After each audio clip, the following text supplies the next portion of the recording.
El día de hoy vamos a estudiar el tema de principios del compostaje. Pues vamos a continuar con el gran tema que estamos viendo en este momento de infraestructura verde. Entonces ya vimos cómo ese trasfondo teórico o el por qué queremos o necesitamos la infraestructura verde que tenía que ver con instalar, recuperar los servicios ecológicos dentro de las zonas urbanas. Entonces vimos diferentes tipos de infraestructura verde, pero como son sistemas naturales que requieren cierto sustrato y pues hay problemas de erosión, tenemos que generar, eh, más bien como hay problemas de erosión, necesitamos estar recuperando ese sustrato y esos nutrientes y eso lo vamos a lograr a través del compostaje. Y por otro lado, el compostaje nos va a ayudar como una medida de manejo de residuos sólidos urbanos, especialmente o hablando en el caso de los residuos orgánicos. Entonces, en vez de mandar los residuos orgánicos a relleno sanitario, los vamos a mandar a una planta de compostaje donde vamos a valorizarlos, vamos a generar algo que va a ser bastante útil y vamos a estar cerrando el ciclo de economía circular, que vamos a hablar de economía circular un poco más adelante en el curso. Entonces, para empezar a hablar del compostaje, tenemos que hablar de el elemento en el que vamos a ubicar el compostaje, que va a ser el suelo. Y si ustedes llegaran a recordar de las clases de geología que tomaron, les hablaron que existía varias capas o varias estructuras en el suelo que iban a llamarse los horizontes. Se llaman horizontes porque son horizontales estas capas. Entonces aquí tenemos más o menos cómo son los horizontes de un suelo promedio, un suelo genérico. Hasta arriba tenemos el horizonte O, que va a ser el horizonte orgánico, donde el mayor porcentaje de lo que compone al suelo va a ser materia orgánica. Y bueno, hay que recordar que el suelo va a ser eh, un sistema que va a estar compuesto de una parte líquida, una parte gaseosa, una parte sólida, y dentro de eso van a ser elementos vivos, van a haber elementos no vivos, van a haber elementos orgánicos, elementos minerales que están totalmente interactuando entre sí. Entonces, prácticamente toda la materia orgánica de las plantas y animales que muere se descompone justamente aquí en el horizonte orgánico y también se le puede llamar el humus del suelo. Después de eso, tenemos el horizonte A, que ya es una mezcla también orgánica, pero con más componentes minerales, también donde hay una gran actividad de vida. Y después vamos yéndonos un poco más a la parte mineral, donde hasta el final tenemos el R, que es el sustrato o el lecho rocoso, más bien el lecho rocoso, perdón, porque el C es el sustrato, y entonces el lecho rocoso, pues es la roca como tal, donde poco a poco por la intemperización se va rompiendo por la acción de líquenes, de musgo, etcétera, de otros microorganismos, va pulverizándose y eso se va volviendo el sustrato. Y luego eventualmente toda esta vida va generando materia orgánica, va mezclando de arriba hacia abajo y llegamos al subsuelo. Entonces, nosotros, como ingenieros civiles, pues prácticamente solo trabajamos con el subsuelo. No trabajamos con la capa orgánica porque pues la parte orgánica altera el comportamiento mecánico del suelo y también, por ejemplo, el concreto tiene problemas al estar en contacto con, o sea, cuando se está en ese proceso de mezclado, fraguado, cuando todo está líquido, si tiene contacto con materia orgánica, podemos tener problemas importantes. Entonces, de las primeras actividades que se realizan en una obra, pues es quitar esa capa orgánica del suelo, que sería el despalme y el desmonte, justamente. Entonces es quitar este horizonte O y ya. Pero donde se lleva a cabo toda la vida en el suelo es en esos horizontes. Entonces es en lo que nos vamos a centrar en esta clase.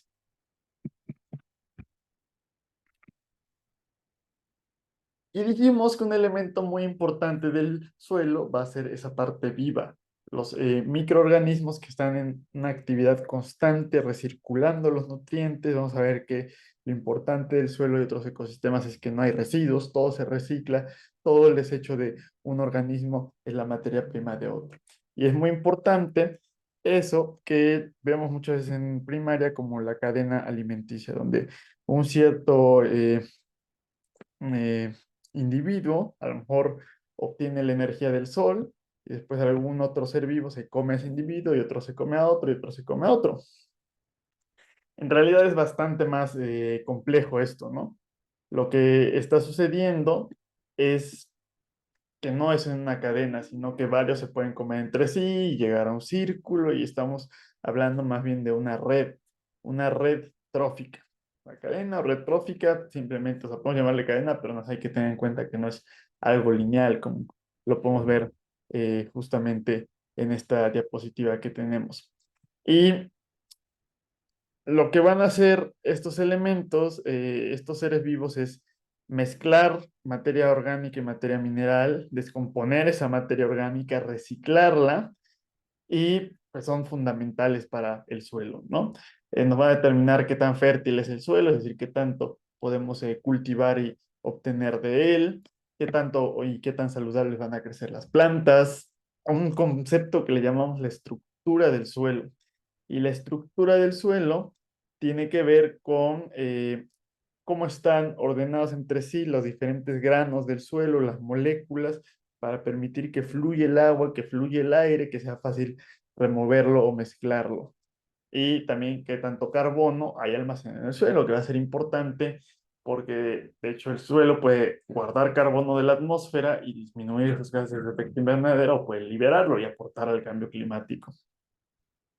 Entonces vamos a tener, poder clasificar estos seres vivos de acuerdo con su tamaño, es decir, llamarlos micro, meso, macro e incluso megafauna.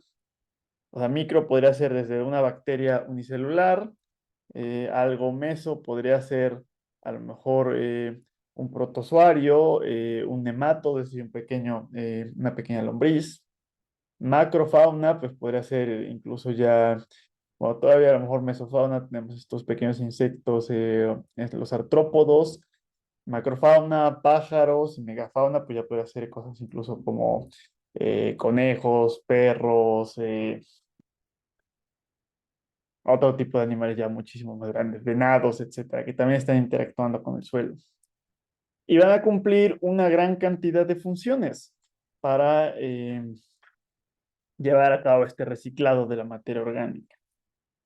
Entonces tenemos por ahí en la base a las bacterias, que son muy importantes porque van a estar controlando este ciclo del nitrógeno. Es decir, tomar nitrógeno de la atmósfera, convertirlo en una forma mineral, almacenarlo, y esa forma mineral también va a poder ser aprovechada por las plantas. Es decir, la planta como tal no saca el nitrógeno del aire, necesita las bacterias que lo hagan.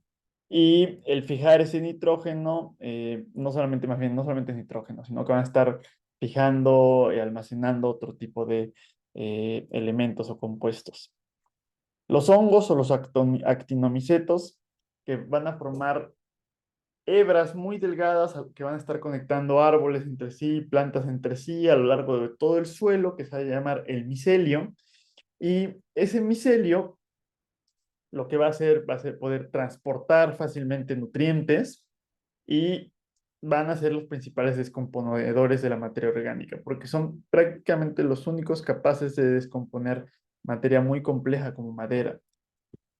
Ya cuando llegamos a seres más grandes, como los gusanos o los microartrópodos y otros insectos, su principal función va a ser darle estructura al suelo, mezclarlo, aumentar la porosidad, estabilizarlo y, bueno, estarse comiendo unos a otros, a organismos más pequeños, para llevar a cabo este reciclaje de los nutrientes.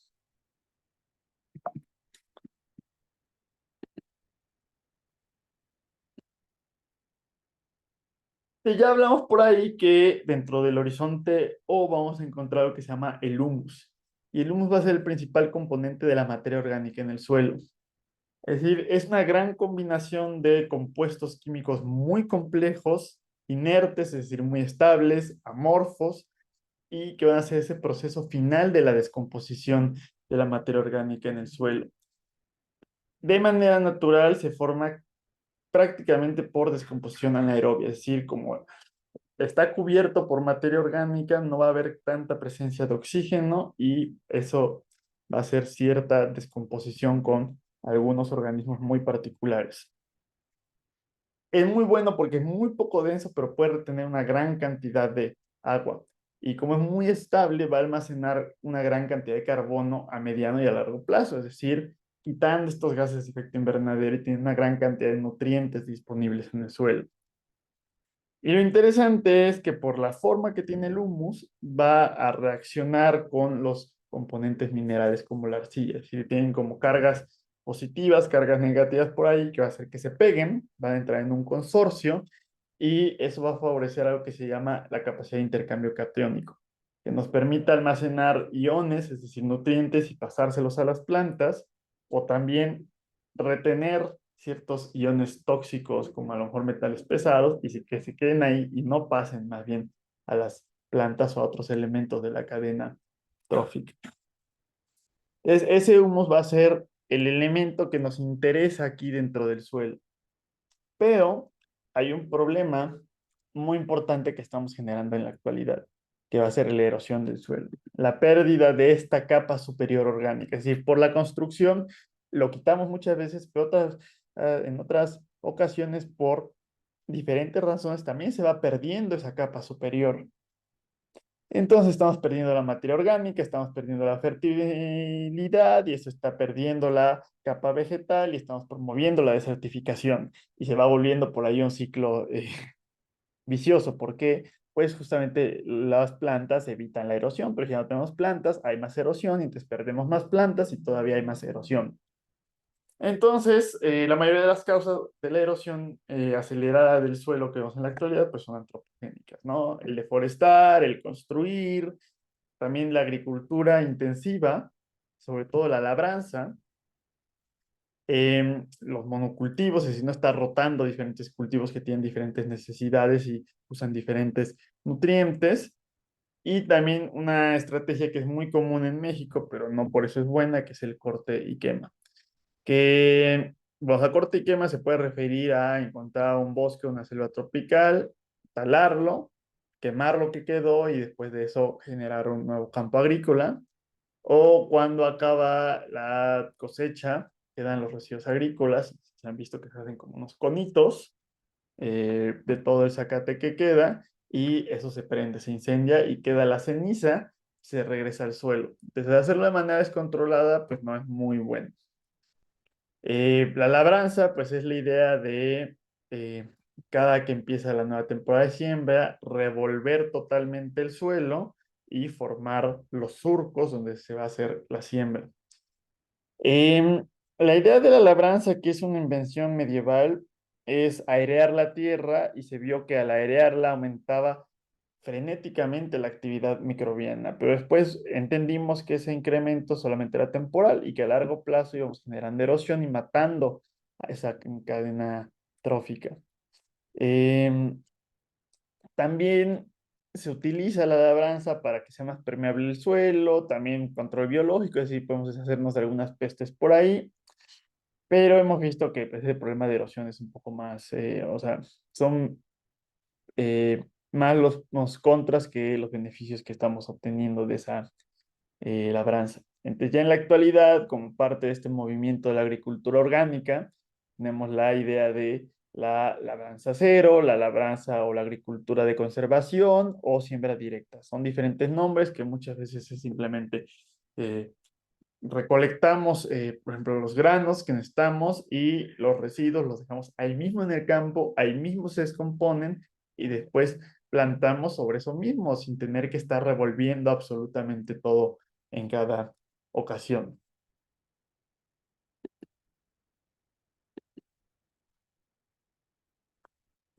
Entonces, ahora sí que ya hablamos un poco de qué es el suelo, la parte de los horizontes, los microorganismos, los problemas que tenemos con la erosión.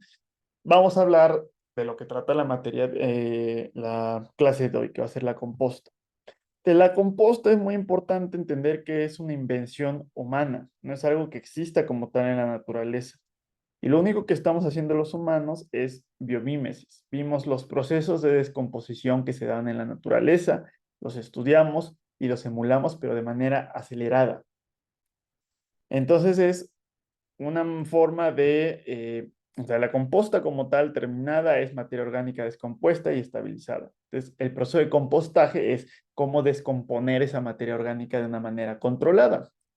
Entonces, para que sea compostaje tiene que ser un proceso aerobio, es decir, que haya suficiente presencia de oxígeno. Y también cuando estudiamos la composta terminada, nos vamos a dar cuenta que tiene compuestos húmicos, es decir, compuestos similares a los que se presentan al humus. Pero no podemos llamarlo horizonte O del suelo porque dijimos que el humus en el horizonte O se formaba principalmente de manera anaerobia y la composta la vamos a formar de manera aerobia. Aún así, el resultado final es prácticamente el mismo, pero no es igual. También va a ser muy importante que va a tener una red trófica vibrante, la composta, es decir, gran cantidad de micro y mesoorganismos. Eh, Muchas veces nos confundimos o se confunde la gente y piensa que ya el resultado del compostaje es el suelo, que puedo poner por ejemplo en mis macetas, pero es la fracción orgánica del suelo. Nos falta agregar esa parte mineral para tener un suelo completo y que sea saludable para mantener a plantas.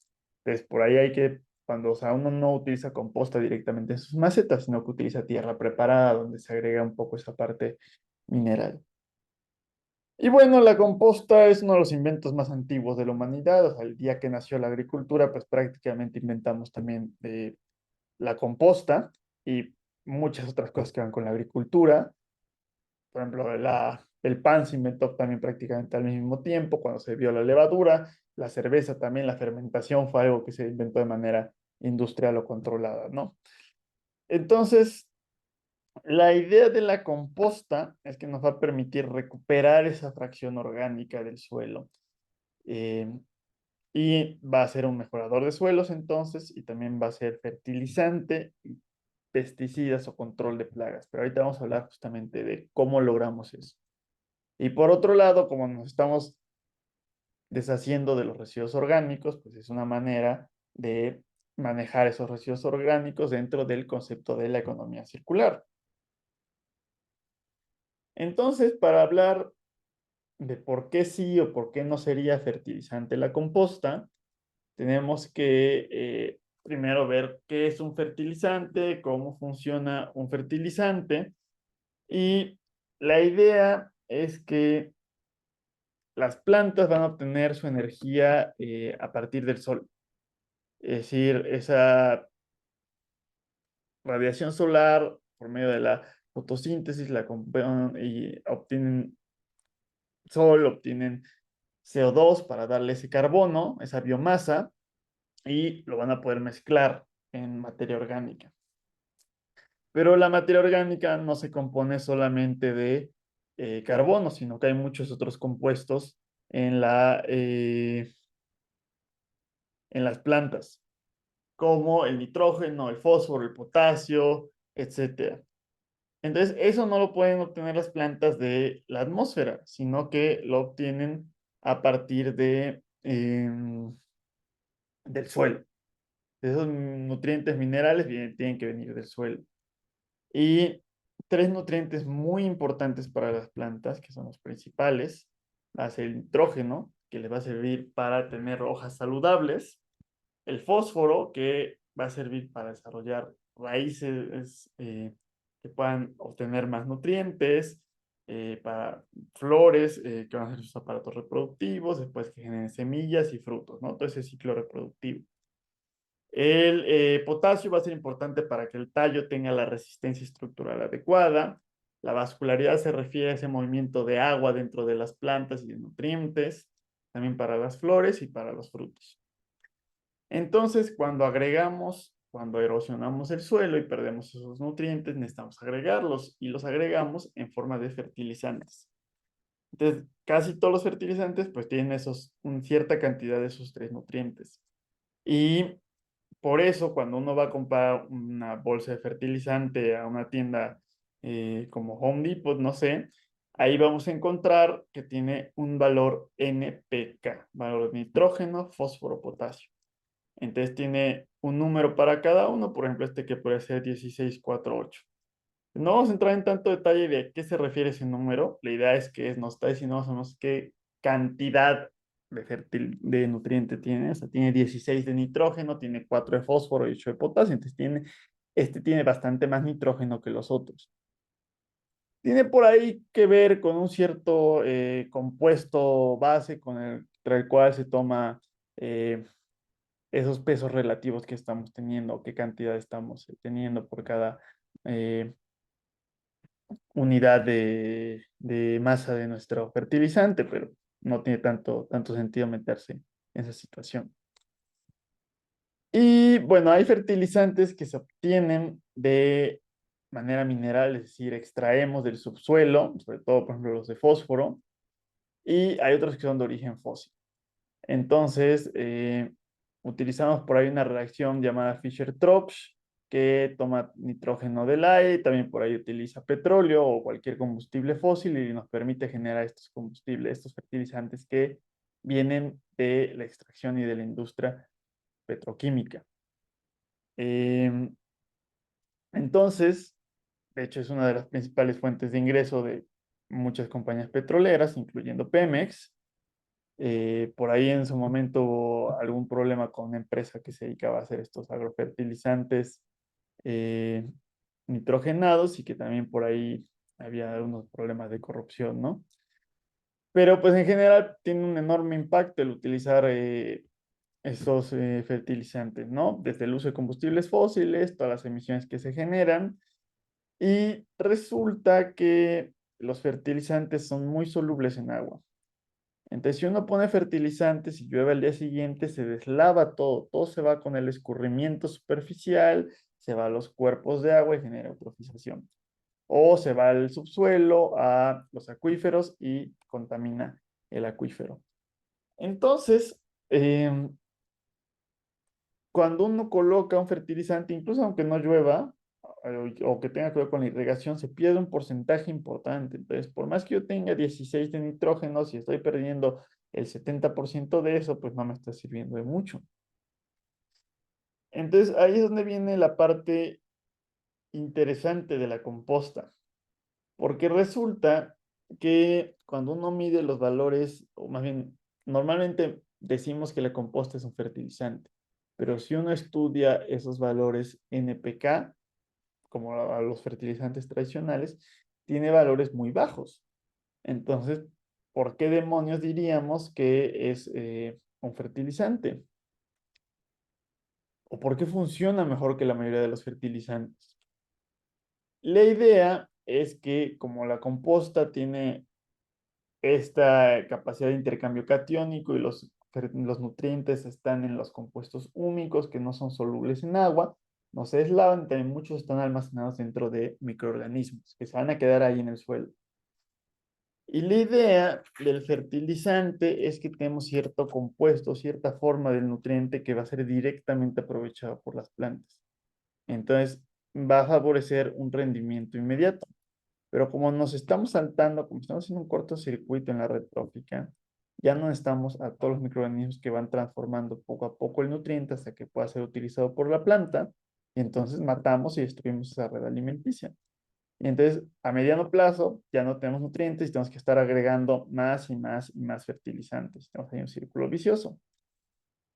Por el contrario, pues la composta mantiene la red alimenticia y los nutrientes no alimentan a las plantas, sino que alimentan a los microorganismos y después esos microorganismos los transforman para alimentar a las plantas.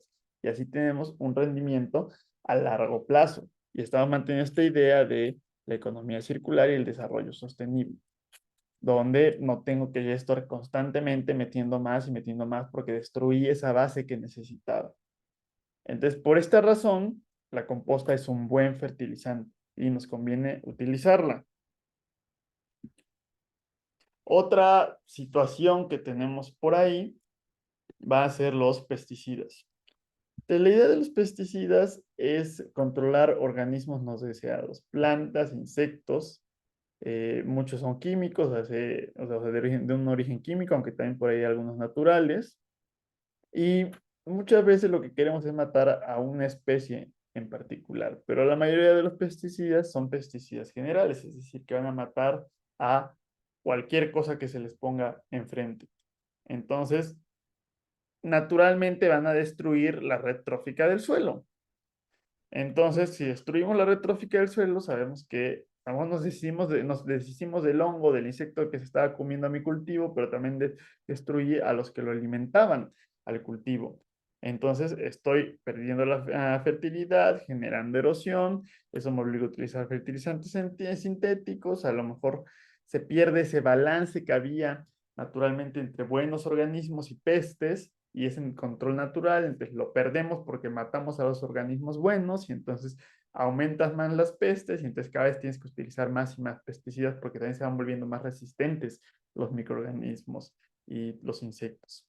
Entonces, la composta rompe otra vez ese círculo vicioso, ¿no? O sea, restaura ese balance natural entre todos los organismos que hay, genera una retrófica más saludable, menos erosión, más fertilidad y eso por lo general va a mantener a raya a todos esos organismos no deseados.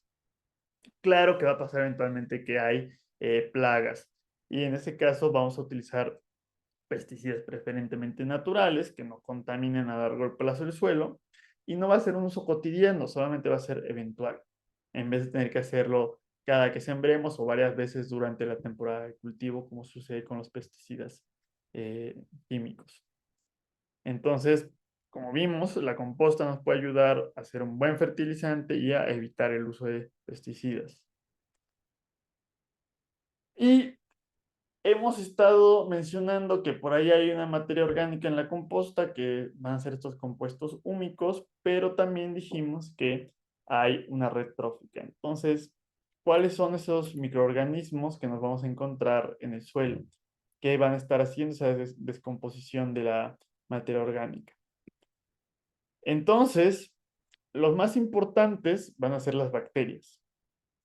Y naturalmente en el suelo hay dos tipos de bacterias.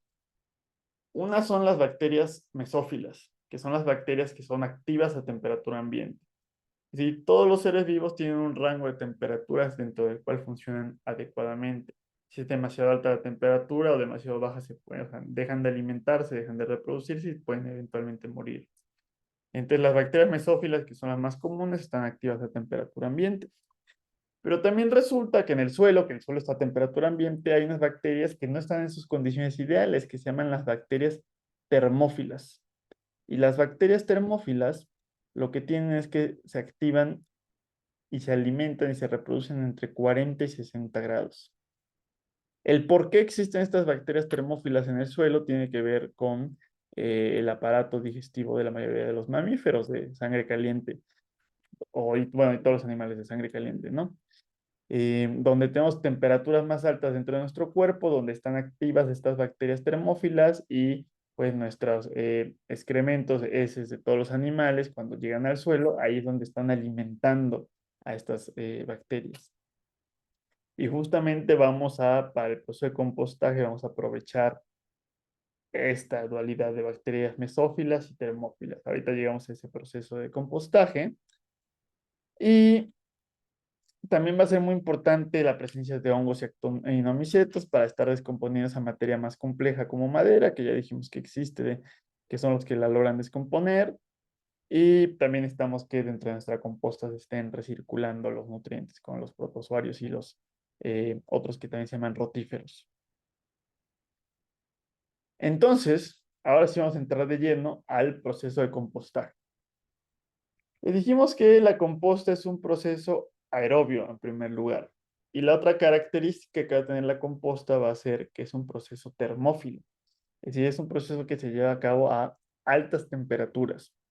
Y por lo general no va a ser necesario calentar la composta, sino que por sí misma se va a calentar. Y la idea es empezar, vemos hasta arriba en esta imagen, con residuos orgánicos que vayan descomponiéndose, como vemos en medio, hasta eventualmente llegar a algo completamente que no podemos distinguir que va a ser la composta terminada. Entonces vamos a tener tres etapas dentro de nuestro compostaje. Una que va a ser la etapa mesófila, la etapa termófila y la etapa de maduración. Entonces, en la etapa mesófila, que es justo al inicio del proceso, pues empiezan a tener actividad. Estamos a temperatura ambiente, las bacterias empiezan a descomponer poco a poco, empieza a simplificarse la estructura de nuestros compuestos, de nuestros residuos. Gran parte de la materia se convierte en agua, otra se convierte en gases como en CO2 y aumenta poco a poco la porosidad. Como hay mucho alimento, las bacterias comen mucho y aumenta su metabolismo. Y como ya hemos hablado durante la clase, si aumenta el metabolismo, aumenta la generación de calor. Y es tanto, tanto, tanto el alimento que existe que empieza a subir poco a poco la temperatura, hasta que eventualmente llegamos a 30, 40 grados y las bacterias mesófilas dicen como que ya no me está gustando estas condiciones y se van a dormir.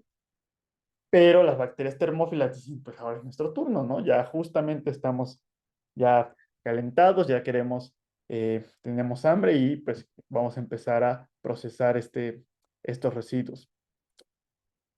Y van a entrar las bacterias termófilas con todo, o sea, van a empezar a comer en una cantidad espectacular, muy rápido, y es cuando se va a empezar a oscurecer la composta, va a perder materia, va a haber una gran pérdida de humedad, y vamos a tener temperaturas de 40 a 60 grados. También, dependiendo del tipo de compostaje, que es lo que vamos a hablar durante la siguiente clase, hay que tener cuidado con esa generación de calor, porque podemos tener una generación tan excesiva de calor que superemos los 60 grados. Y al superar los 60 grados, primero empezamos a producir óxido nitroso, que es un gas de efecto invernadero muy potente, como 300 veces más potente que el CO2. Y también vamos a esterilizar la composta, es decir, vamos a matar tanto bacterias mesófilas como termófilas y ya no nos va a quedar nada que va a poder alimentarse y se va a detener el proceso de compostaje. Entonces, la idea del proceso de compostaje es que aumenta tanto la temperatura que si uno está preparando composta en un día frío, sobre todo en países más al norte, uno puede ver cómo está saliendo ese vapor, cómo se ve ese calor que está fluyendo. Y también ese calor, ese movimiento, genera movimiento de aire que nos está dando un ingreso de oxígeno que le está dando ese otro alimento que van a estar las bacterias para estarse eh, comiendo constantemente. Entonces, tanto en la etapa mesófila como termófila se va oxidando la materia, se va simplificando la materia, vamos comiendo y después se va poco a poco quedando cosas demasiado estables, materia humificada, que ya no va a ser posible que se la coman las bacterias. Entonces, como deja de haber suficiente alimento para las bacterias, pues empiezan a ir a dormir porque ya comieron, ya no tienen hambre, pues ya, después nos vamos a dormir y empieza a bajar el metabolismo, empieza a bajar poco a poco la temperatura. Llega un momento en que bajamos de los 40 grados, nos vamos a la etapa, perdemos ya la etapa termófila. Las bacterias mesófilas, pues todavía a lo mejor encuentran una que otra cosita que comer, pero no mucho. Ahí es donde entran otros organismos como los protozoarios, rotíferos y los hongos y actinomicetos que van a empezar a comer esa materia que es un poco más compleja y a darle todavía más estabilidad, más forma. A lo mejor entran otros ya organismos como artrópodos, pueden incluso llegar macrofauna como pájaros, por ejemplo, y lo que van a hacer los pájaros es que van volando de un lado a otro y en sus patitas van quedando esporas de hongos y entonces van aumentando la riqueza y biodiversidad de nuestra composta. Y esa va a ser la etapa de maduración. La etapa de maduración es muy importante y a veces hay que dejar que puede llegar a ser la más duradera, porque si nosotros utilizamos la composta recién saliendo de la etapa de la termófila, puede ser tóxica para las plantas, es algo que se llama fitotoxicidad. Es una de las pruebas que se debe hacer en la composta para ver si ya está lista terminado nuestra composta, es la prueba de fitotoxicidad, así como hicimos en la primaria, que agarrábamos un vasito, poníamos nuestro algodón y poníamos nuestro frijolito y germinaba el frijolito, pues uno pone igual en un recipiente un poco de composta, una planta, una semilla, y si la semilla germina, pues quiere decir que ya no es fitotóxica nuestra composta y está lista para usarse.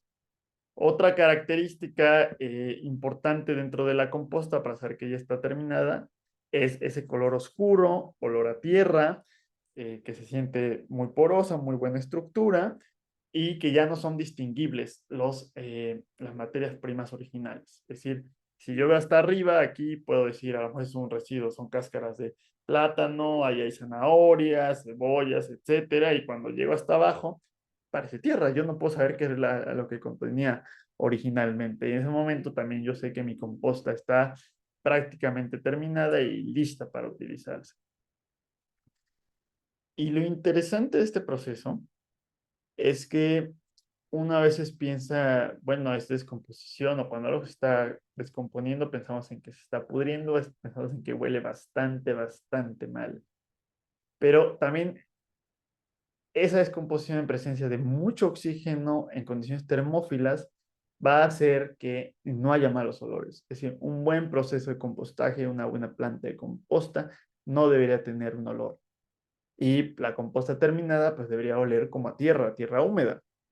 Y también la presencia de una temperatura muy alta va a alejar a pestes más grandes, o sea, no a las cucarachas, a las ratas, no sé, zorrillos, mapaches, ardillas, cualquier cosa que se les ocurra, incluso osos, no les gusta pues tocar algo que está a 40, 50, 60 grados, entonces no se van a acercar, no van a comer y no vamos a estar generando pestes o plagas. Entonces es un excelente proceso de disposición y manejo de los residuos sólidos orgánicos porque por sus propias características es poco propenso a generar plagas.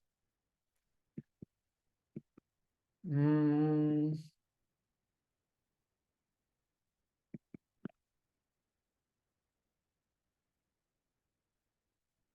Entonces, para lograr un buen compostaje aerobio termófilo, o más bien para que con llegar a esas condiciones termófilas que son necesarias para hacer una buena composta, necesitamos cumplir con varias cosas.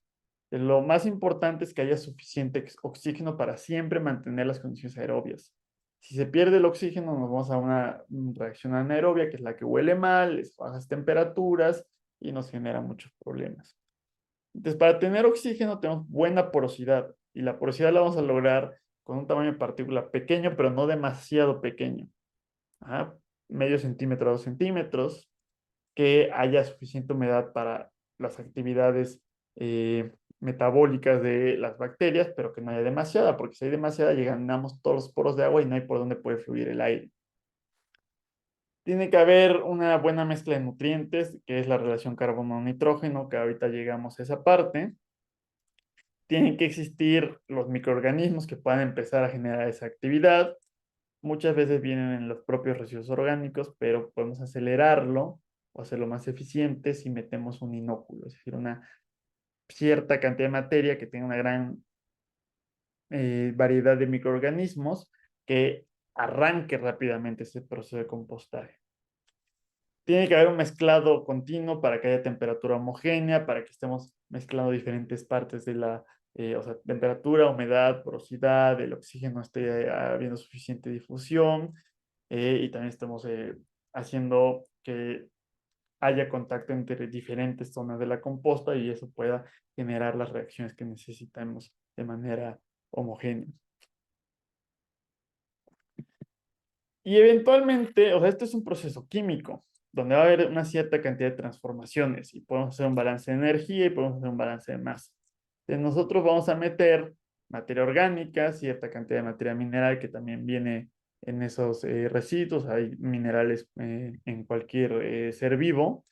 Vamos a meter cierta cantidad de agua, que podemos agregarla aparte, dependiendo del clima, o puede venir en la propia materia orgánica. Metemos microorganismos, metemos aire y vamos a estar perdiendo agua, tanto líquida como en vapor, calor, vamos a perder CO2 y vamos a generar nuestra composta terminada, que va a tener materia orgánica muy estable, con minerales y con microorganismos. Entonces, este proceso de descomposición genera un gas de efecto invernadero que va a ser el CO2. Uno podría llegar a preguntarse por qué decimos que la composta es buena para el medio ambiente si estamos generando gases de efecto invernadero. Y pues es una excelente pregunta. siempre que veamos esto de los gases de efecto invernadero, hay que ver las alternativas o pensar qué le sucedería a la composta si no, o sea, más bien a la materia orgánica si no lo hubiéramos compostado, a los residuos orgánicos. Y lo más probable es que se hubieran ido a un relleno sanitario. Y en un relleno sanitario, como es un pañalito que estamos metiendo en la tierra, tenemos condiciones anaerobias. Y esas condiciones anaerobias, el producto de la descomposición de la materia orgánica es el metano. Y el metano también es un gas de efecto invernadero, muchísimo más potente que CO2, como 25, 28 veces más potente. Entonces, si yo hubiera mandado mis residuos orgánicos al relleno sanitario, genero muchos más gases de efecto invernadero en equivalentes de CO2 que si lo hubiera descompuesto utilizando el compostaje. Entonces, por ahí pues ya voy ganando. Y además en el relleno sanitario pues no gano nada más que eh, gases de efecto invernadero. Y aquí tengo mucho menos gases de efecto invernadero y además estoy ganando una materia prima para fertilizar y mejorar suelos, que va a ser la composta. El otro asunto es que si uno ve la contabilidad de gases de efecto invernadero, no se va a considerar este CO2, porque el CO2 que consideramos para esos inventarios de gases de efecto invernadero es el CO2 fósil, es decir, el que proviene de la quema de combustibles fósiles o el antropogénico, es decir, que no se hubiera generado si no hubiera habido actividad humana. Este CO2 es CO2 biogénico, porque la materia orgánica se descompone, es un proceso totalmente natural y los animales cuando se mueren en el bosque y quedan sus cadáveres puestos ahí, tendidos, se van a descomponer y van a generar CO2. Entonces, todos los alimentos, toda la materia orgánica siempre se va a descomponer y siempre va a generar CO2. Es parte del ciclo natural del carbono. Y ese ciclo natural del carbono y el efecto invernadero mantienen un balance de temperatura en la Tierra. Eso no es lo que es el problema del cambio climático. El problema del cambio climático es el excedente que estamos metiendo nosotros. Y el excedente es que a lo mejor en vez de CO2 yo metiera metano o quemara combustibles fósiles. Entonces, todo este tipo de CO2, producto de la descomposición natural, no lo consideramos porque es biogénico. Entonces, pues sí es bueno para los gases de efecto invernadero, para la mitigación del cambio climático, el compostaje. Eh, y otro concepto, otro punto interesante, pues es cuánto tarda este proceso de reacción química. Puede llegar a tardar entre unos 2 semanas, un año o incluso hasta 2 años. Depende mucho del tipo de compostaje, o sea, de la tecnología o del proceso de compostaje que estemos realizando. Y eso es lo que vamos a ver justamente en la siguiente clase. La siguiente clase vamos a ver tipos de compostaje, qué tecnologías hay, que si hileras no mezcladas, hileras bien mezcladas, que si con sistema de aireación o si compostaje casero, etcétera. Y cuánto estamos hablando de tiempo por ahí. Eso lo vamos a ver todavía un poquito más adelante con un poquito más de detalle.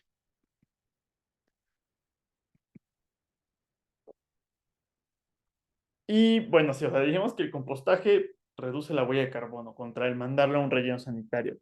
Salvo si por ahí recolectamos el biogás generado del relleno sanitario, a lo mejor podría tener menos y lo quemamos y generamos electricidad con él, podría llegar a tener menos emisiones o tener una menor huella de carbono el relleno sanitario.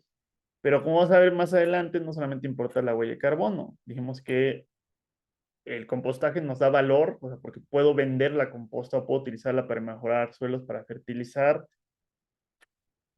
Y bien manejado, una planta de composta no tendría que contaminar el acuífero, mientras que en un relleno sanitario el riesgo es considerable y también hay que ver ahí el impacto en el uso de suelo y vamos a ir hablando de eso. Entonces, un poco mejor compostar que andar con... O sea, los rellenos sanitarios no tienen mucho lugar en la economía circular. Más bien no tienen ningún lugar, o sea, no deberían de existir. O sea, nosotros apenas estamos en eso porque estamos pasando de la prehistoria de tirar la basura a cielo abierto a la prehistoria de meter, como dijimos, abajo de la alfombra nuestra basura y que no la vemos, ¿no? Pero la economía circular no tiene que ver con eso y vamos a hablar, ir hablando de eso más adelante.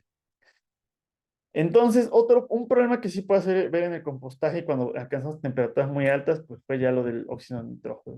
Entonces, eso pasa sobre todo en ciertos tipos de compostaje industrial con aireación y es algo que se tiene que controlar.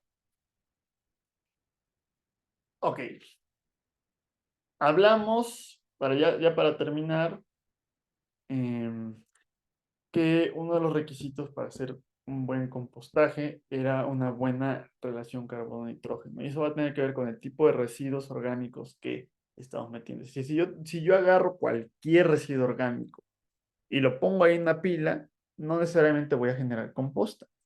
Podría ser que por sí solo se descomponga anaeróbicamente por la mezcla o el tipo de residuos que estamos metiendo.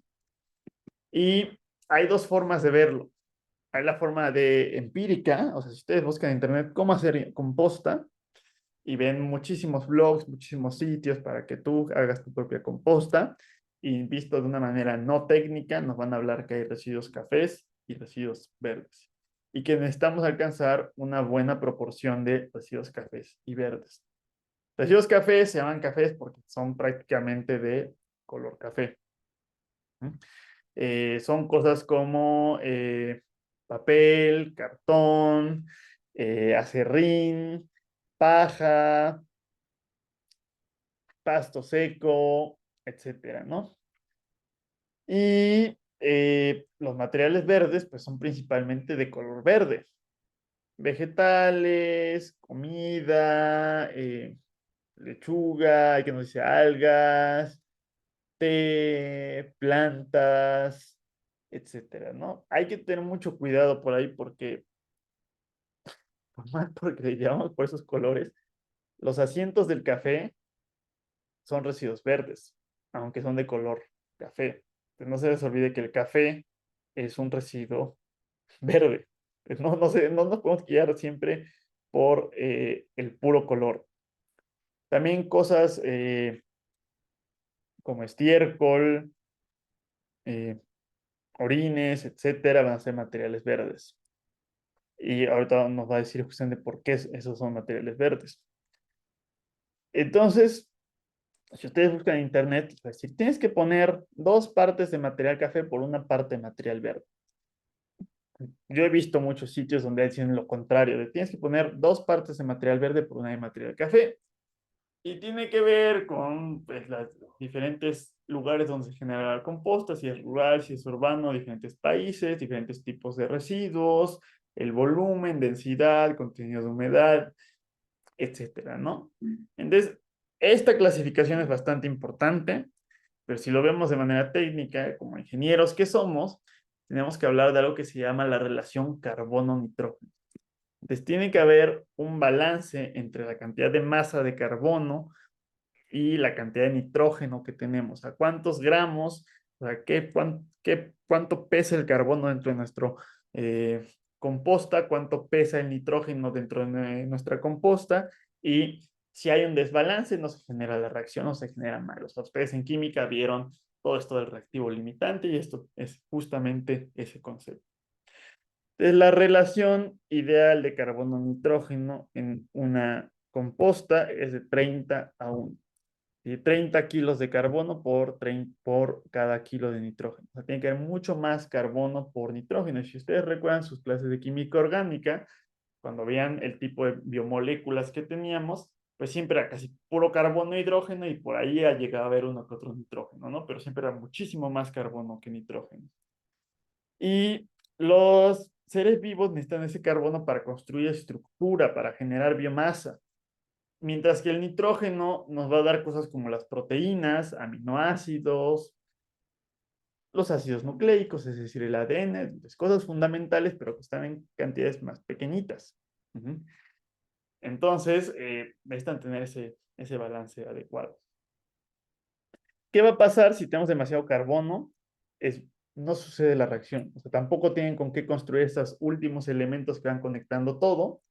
Les van a hacer compostas secas, compostas muy lentas, o sea, que pueden pasar 10 años y no se descompuso la materia orgánica. O sea, si ustedes dejan unos troncos así al sol durante 10 años y no les llovió, en 10 años va a seguir ahí el tronco.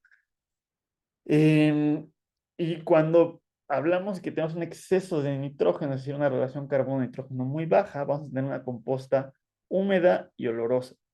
Olorosa porque se empieza a generar amoníaco. Si hay otro tipo de reacciones por ahí, porque está sobrando tanto nitrógeno que las bacterias están deshaciendo ese nitrógeno como gas. Y tampoco es bueno, tampoco va a ser muy lenta y empezamos a tener cierta cantidad. O sea, el amoníaco no huele mal como olería el lixiviado, pero pues sí, sí, sí, huele un poco raro, ¿no? Ya a mucha gente no le va a gustar eso. Entonces, y de hecho, por más que aquí tenga una tabla, como ven, de las relaciones de carbono y nitrógeno, y ustedes pueden hacer por ahí un balance de masa, unas relaciones de cuánto tienen que poner de cada cosa, y la gente que hace compostaje industrial, pues sí tiene muy bien caracterizados sus residuos con estos balances y ven si falta algo, si hay que agregar. Pero pues la gente que hace compostaje en su casa, en zonas rurales o incluso muchas de las plantas de composta urbanas a gran escala, pues no hacen esto, ¿no? No, en mi caso me voy a poner a contar de tengo 10 gramos de esto con relación de tanto, tengo tantos gramos de esto con tal relación carbono-nitrógeno, y ahí promedio la relación y veo cuánto me resulta. No, no se hace eso, ¿no? O sea, se hace de manera empírica. O sea, uno sabe si mi composta empieza a estar húmeda y empieza a oler a amoníaco, es que necesito agregar más carbono, más residuos cafés. Empieza a estar muy seca, veo que es muy lenta la reacción, empiezo a agregar un poquito de residuos verdes. Y yo ya más o menos sé qué tipo de residuos genero y qué necesito irle agregando poco a poco a esto, ¿no? Eh, entonces, si vemos los materiales que habíamos mencionado con anterioridad, por ejemplo, aquí tenemos residuos verdes. Tenemos carne, por ejemplo, residuos de pescado tienen una relación de 5:1. Nosotros tenemos idealmente 30:1. ¿Qué más tenemos por ahí? Tiene que haber carne por ahí en esto. A ver, déjame ver. Um, los vegetales también suelen ser residuos verdes, 11:1. Eh, el estiércol también de cualquier animal, incluido el humano, tiene cantidades muy altas en nitrógeno. Por ejemplo, aquí ven como 6:1. No sé si viene por ahí, digo, también los orines, pues es prácticamente ácido úrico, entonces es prácticamente puro nitrógeno y luego tiene una relación de 1:1 o de 0.5:1. eh, y por eso no siempre es tan fácil reciclar ese tipo de líquidos, ¿no? Pero tenemos, por ejemplo, el pasto, los residuos que generamos de la jardinería también son residuos verdes. Y por ahí otra cosa interesante es la composta terminada, que no están aquí como humus, que va a tener una relación carbono-nitrógeno como de 15:1. Entonces, conforme se va realizando el compostaje, vamos perdiendo la mayor parte del carbono como CO2 y por eso aumenta relativamente esa cantidad de nitrógeno que tenemos. Ok, por ahí, aquí está el café. El café, como ven, 14:1, entonces es un residuo verde. Aquí tiene este sitio web donde saqué esta tabla. Por ahí si nos vamos a otro tipo de residuos, como aquí nos está hablando de hojas ya secas, o sea, cuando se seca la materia orgánica pierde parte del nitrógeno. Estamos ya 40:1, ya no es tan bueno. La paja, 100:1, papel, 110, 130, periódico, 170, cartón, 350, el acerrín, 700, 500, son cantidades espectaculares. Entonces, yo puedo agregar tantito acerrín y echar totalmente fuera de balance a mi composta. Entonces, la idea es, o lo interesante es saber de dónde vienen nuestros residuos. Por ejemplo, eh, si yo vivo en una zona urbana, en mi casa, la mayoría de los residuos que voy a generar van a ser residuos de cocina, a lo mejor algunos residuos de jardín. Entonces voy a tener una composta con demasiado nitrógeno, voy a tener una composta húmeda y con olor a amoníaco, porque además pues, este tipo de residuos tienen mucha agua. Entonces necesito tener residuos cafés para balancearlo. ¿Qué tipo de residuos cafés genero yo, por ejemplo, en una casa? Papel, cartón. Pero incluso si llega a ser no ser suficiente, tendría uno que adquirir o encontrar cierta manera de tener acerrín para balancearlo un poco. Por el contrario, en la zona rural, en el campo, pues generamos muchos residuos cafés, pero no vamos a estar generando a lo mejor cartón. Generamos paja, por ejemplo. Y esa paja, pues, tiene poco carbón. Entonces, poco carbono, más bien, no, poco nitrógeno. Entonces, lo que necesitamos es agregarle nitrógeno. ¿Y qué fuente de nitrógeno tenemos en las zonas rurales? Pues el estiércol de los animales. Entonces, mezclamos estiércol con, con la paja y entonces ya estamos generando una relación carbono-nitrógeno adecuada. Por ahí el asunto del estiércol y lo que no les comenté en el compostaje termófilo es que ese compostaje termófilo también mata a los patógenos. Entonces también estamos haciendo que sea inocuo nuestro residuo sin esterilizarlo. O sea, es como un proceso que se llama de pasteurización. Si agregamos estiércol, pues tiene una carga de patógenos pues, gigantesca, ¿no? Entonces hay que tener cuidado en los tiempos y en el compostaje termófilo, ¿no? Por ahí vamos a hablar un poquito más de eso en la clase siguiente para asegurarnos que estamos matando a los patógenos. Entonces, como ven, la manera de alcanzar ese balance de carbono y nitrógeno pues no es la misma dependiendo del tipo de residuos orgánicos que tenemos. Algo muy interesante es, si ustedes han comido champiñones y ven que tienen como tierra, y bueno, los hongos pues no los tiene que lavar uno porque absorben demasiada agua, va a perder, o sea, si lavan sus hongos van a perder la textura totalmente, pero sí hay que saber que si tienen tierrita los champiñones, esa tierrita es composta porque los hongos crecen en la composta. Y tradicionalmente la composta para los champiñones se hace con paja de establo porque resulta que en los establos donde están los caballos, pues, hacen del baño, entonces lo que queda abajo pues es una combinación de paja y estiércol. Y la paja de establo tiene prácticamente la cantidad adecuada que estamos buscando de relación carbono-nitrógeno. Entonces, por aquí nos está hablando de que de caballo tiene 25 o a 20 a 50. Pero cuando nos hablan por ejemplo de horse manure, pues viene mezclado con toda esa paja. Entonces, o sea, manure pues son los excrementos, ¿no? Entonces viene mezclado con toda esa paja. Entonces, tradicionalmente se toman los residuos de los establos, se mezclan, se deja que se empiece a compostar. Hay una pasteurización, o sea, perdemos, o sea, tiene que estar controlado para que esté cierto tiempo en condiciones termófilas para que perdamos los patógenos y ya queda como un residuo medio compostado que va a ser el sustrato para cultivar los champiñones. Entonces es importante esa relación carbono-nitrógeno y de manera empírica se suele utilizar más bien en residuos verdes y cafés.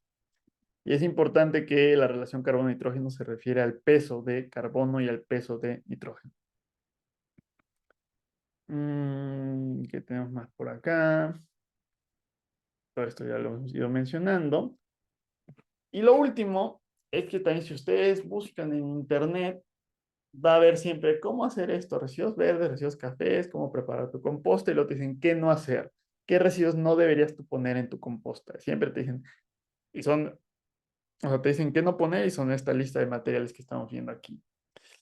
Eh, Nos habla muchas veces que no meta uno productos animales como grasa, carnes y lácteos.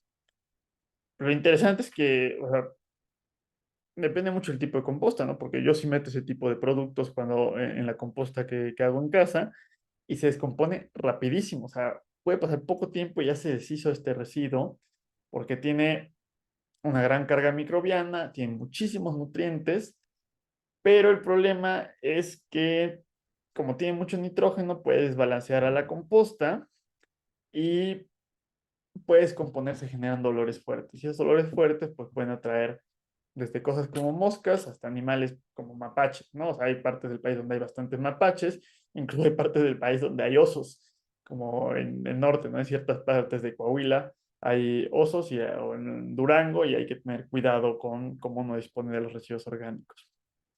Huesos también por lo general recomiendan no ponerlo. Tiene que ver con que se descomponen muy lentamente, pero sí se descomponen en un medio ácido donde se van disolviendo lentamente. Las cenizas del carbón de la carnita asada también no siempre recomiendan echarla, porque si nos compran esto que le llaman briquetas o pellets, que son como unos cubitos de carbón, a veces lo que hacen es rociarlo con hidrocarburos, es decir, con petróleo o gasolina para que prenda más rápido, pero pues no es muy saludable, ¿no? Para lo que uno se está comiendo. Lo llega a encontrar uno ahí en las, si uno encuentra estas briquetas para chimeneas, entonces no es tan bueno. Si fueran nada más cosas como hidrocarburos, pues está bien, pero a veces tiene otro tipo de compuestos que pueden tener hasta metales pesados y no es lo mejor, ¿no? O sea, no es lo mejor ni siquiera utilizarlos para lo que se supone es. Si es puro carbón natural, pues sí hay que tener, se puede utilizar esa ceniza, ¿no? Solamente hay que tener un poco de cuidado porque las cenizas tienen un pH muy eh, alto. Y también no hablamos de eso, pero también hay que mantener un balance de pH eh, adecuado porque a las bacterias les gusta un pH un poquito más alto, a los hongos un pH un poquito más bajo. Eh, y si sacamos de balance el pH, pues no se va a generar el compostaje. Y también por ahí, como son iones, podemos aumentar mucho la salinidad de nuestra composta y matar a nuestros microorganismos. Plantas enfermas, hay que tener cuidado, porque ciertas semillas de ciertas hierbas malas o pues cierto tipo de patógenos de las plantas pueden llegar a sobre el proceso de compostaje y uno puede pasarles, transmitirle la enfermedad a otras plantas. El pelo de humano y de mascota se puede compostar. De hecho, es un residuo verde porque tiene mucho nitrógeno, pero tarda mucho en deshacerse.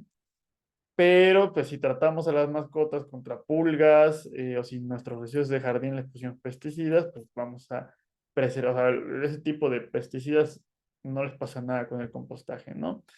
Entonces, vamos a pasárselo a las plantas a las que les pongamos la composta y no es lo que tenemos que hacer. Otro tipo de materiales que no se recomienda compostar, pues son las heces de las mascotas, por razones parecidas a lo de los productos de carne, también porque tienen todavía más carga microbiana, más patógenos, se pueden generar olores, hay que tener cuidado, ¿no? O sea, hay que escoger un sistema de compostaje que genere altas temperaturas para matar patógenos, para descomponer rápidamente o tener un tiempo de residencia muy alto en la etapa de maduración para matar a todos los patógenos. El que sí no podemos utilizar es las heces de gatos, porque en las heces de gatos hay una bacteria que es neurotóxica, que se llama la toxoplasmosis. Y, o sea, si ustedes tienen gatos, tienen que limpiarle los residuos de los gatos muy bien, porque puede generar problemas muy importantes. Si han visto una película que se llama Trainspotting, que es de unas personas ahí en Escocia, en algún momento la mamá del protagonista o la tía, no me acuerdo, o sea, entran después de no verla no sé cuánto tiempo y se dan cuenta que hay un olor muy mal, muy feo y que está muerta, ¿no? Pero se dan cuenta, o sea, era como el estereotipo de la señora de gatos, pero pues no tenía ninguna higiene con los gatos. Pues se ven que estaba pues orinando donde hacían, haciendo el baño donde querían y pues lo que pasa es que la señora se infecta de toxoplasmosis y pues uno se muere. O sea, es algo parecido a la rabia, ¿no? O sea, también es algo neurotóxico. Entonces, si tienen gatos, pues límpienles bien por su propia salud y pues no pueden usar los residuos de los gatos para la composta. Las excreciones humanas tienen las razones parecidas a las de los animales, pero sobre todo es por motivos sanitarios. En algún momento, en tratamiento de aguas residuales, a lo mejor les hablaron de la historia del tratamiento, del manejo de las excreciones humanas y disposición. Y en algún momento se decidió o se desarrolló un manejo y una disposición con agua en las aguas residuales, pero también mucho tiempo había gente que iba con carretas y recogía las cubetas de lo que uno hacía en su casa, ¿no? En otros lugares también lo tirábamos por la ventana y por eso decimos aguas. Cuando quieren que tengas cuidado, porque la gente que iba a aventar algo decía aguas, pero no era agua potable precisamente, no lo que estaban tirando a la calle. Entonces, también en algún momento pudo haberse dispuesto eh, de manera sólida o sin agregar, sin usar el agua como vehículo y tendríamos muchos menos problemas de escasez de agua y bueno, de contaminación no habría que ver. Y la forma preferida de disponerlo sería a través del compostaje, que se puede, y hay baños de compostaje. Hay plantas que son fitotóxicas incluso después del proceso de compostaje, es decir, que no les gustan otras plantas y las matan, como el nogal negro, plantas que son muy ácidas como el pino. Entonces, si ustedes han ido a un bosque, no sé, en la Marquesa, en el desierto de los Leones, y van caminando entre los pinos, fíjense en el suelo del bosque y vean qué hay. Y se dan cuenta que no hay otras plantas. Hay las hojas del pino, pero como es muy ácido, no logran crecer otras plantas. Y es porque al pino le gusta pues tener su espacio personal alrededor. Entonces, no, si yo a mi macetita le pongo esa composta proveniente de hojas de pino, pues se va a morir porque es algo demasiado ácido. Luego también nos dicen que comida cocida, comida podrida, o sea, restos de cocina no es muy bueno, por lo mismo de que puede tener más que patógenos porque tiene una carga microbiana muy alta, porque puede generar malos olores. Madera tratada contra incendios, pues eso sí, porque también eso no son compuestos tóxicos y que no se van a degradar. Y por último está el plástico que se llama biodegradable. Ese plástico biodegradable es una estafa, en realidad es un plástico oxodegradable. Y al decir que es oxodegradable, quiere decir que en presencia de luz se desintegra más rápidamente. Pero desintegrarse no quiere decir que se convierta en compuestos orgánicos naturales, sino lo único que está pasando es que se está haciendo pedacitos más pequeños de manera muy acelerada. Entonces el plástico oxodegradable lo que está haciendo realmente es empeorar fuertemente el problema de los micro y nanoplásticos, sin realmente regresar de manera como economía circular a estas materias primas. Entonces no utilicen plástico biodegradable y no lo agreguen a su composta porque van a tener composta con microplásticos. Hay por ahí plástico supuestamente, bueno, no supuestamente, hay plástico compostable y hay normas del plástico compostable. Entonces, ese plástico sí puede regresar, o sea, sí regresa a la materia prima original, pero tiene que decir que es compostable y tener la norma de plástico compostable, no decir que es biodegradable. Y muchas de esas normas compostables solamente permiten el compostaje en sistemas industriales donde aseguramos que se alcanzan temperaturas de más de 50 grados por un periodo prolongado y eso desencadena la biodegradabilidad del plástico. Es decir, si ustedes tienen plástico compostable y lo avientan a su composta casera, nunca se va a deshacer el plástico porque no se desencadenó térmicamente la biodegradabilidad del plástico. En realidad, cualquier cosa biodegradable se puede compostar. Así de fácil. Depende mucho del tema y del tipo de compostaje que tenemos. Estas recomendaciones suelen ser para compostas caseras, para que uno no tenga tanto problema que se le salga por ahí de control la composta. Pero imaginen una composta industrial donde llegan los residuos orgánicos con todas estas cosas y lo avientan así como van y ahí se composta lo que tenga que compostarse. No se van a estar poniendo a seleccionar qué sí va y qué no va. Y también esos compostas caseras o compostas más pequeñas uno puede experimentar y ver qué es capaz de deshacerse dentro de este sistema de compostaje. Nada más hay que tener pues ya mucho más interiorizado este sistema intuitivo de qué tantos residuos cafés o verdes irle agregando para alcanzar este balance. Entonces, lo que estuvimos viendo en esta clase, pues fue los principios de cómo se genera, qué es la composta, qué es el suelo, los componentes del suelo, qué problemas tenemos de erosión en el suelo, qué es la composta y cómo nos puede ayudar como fertilizante, como control de plagas y cómo se genera este proceso de compostaje de manera termófila y qué características tenemos que tener, cómo se balance de materia. Vimos también esto de residuos verdes café, relación carbono-nitrógeno. Y por último hablamos un poquito de los materiales usualmente no compostados. Hemos hablado de esto porque la composta es un elemento importante en los edificios sustentables para manejar in situ los residuos orgánicos y para utilizarlos in situ de manera circular para mantener la salud de nuestras áreas verdes que nos van a servir como infraestructura verde. En la siguiente clase vamos a hablar de cómo se hace el compostaje ya de manera práctica, casera, pequeña escala, gran escala, de manera industrial y de industrial qué tipos hay y cómo podemos integrarlo dentro del entorno urbano para aportar a esta sustentabilidad no solamente ambiental, sino también económica y social.